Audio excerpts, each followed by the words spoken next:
So he would take me to Toastmasters speech classes, put positive motivational books in my hand at like 4 times. That was all I was reading, Les Brown, Zig Ziglar, stuff like that, James Allen. So, yeah. Then he started to train me. Then he started a dunk team. At the time, the Flying Dubs was called Team Thunder, and I was like the first person like on the team. I used to be Baby Thunder before it was a team. Then it was Baby a team. Thunder. Yeah. I like that. And then I think it was 2 years after I started working for the Warriors, I met Elandis, and I was like Elandis. So you got your thing going on. You've been working it. You've been kind of honing your skills, not only the physical gymnastic, athletic skills, but also the performance side of it, and also like you said, the social side of it and the public speaking side of it. Incredible. So, Elandis, how did you meet Jesus, and how did you get involved with Showtime? Okay. I'm gonna start way back. When I was 4 years old, I was getting a healthy diet of Power Rangers, Bruce Lee, things like that, Jackie Chan, and I remember wanting to, I guess, be like, I don't know, mind over matter, like be in control of my body. So I was trying to flip all the time, turning flips on the bed, and I live with my grandparents in Louisiana, and fortunately we were a middle-class family. They were able to send me to class. I remember the first day in class, I got bumped up to the advanced level first day because I was already doing all of the flips. And from there, just learning more and more about gymnastics, not just doing it outside or flipping off of cars, but actually learning how to flip. And then my uncle and I started a dojo, Showtime Dojo. Okay. And from the ground up, we started a dojo with our master. And then after about 2 or 3 years, he left. And then we kept the dojo running. And then I moved out to California. Well, actually, in the meantime, though, I am a musician. I'm playing clarinet through middle school and then get into high school. And I went to Archbishop Shaw, so it had quite a bit of funding, Catholic Archdiocese. And we went to Disney World and went on retreats in Mississippi and things like that. So I was really like a marching band person. Destined to like doing all the formations at halftime and stuff. Destined to be like a drumline type person. And I moved to Louisiana. From Louisiana to California in February 2002. And within a week, I meet Jesus.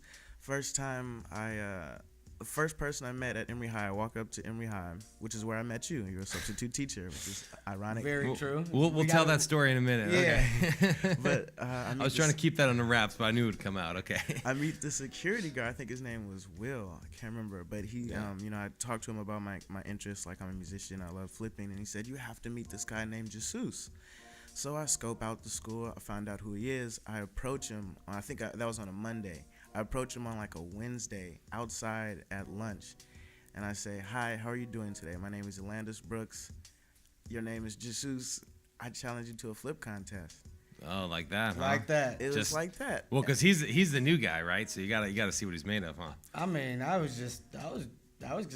I was excited about it. I was just like, had you heard that he was we both been hearing about each other around the school, but we didn't know who. Because it's a pretty small high school. Like, word gets around pretty quick, huh? Yeah.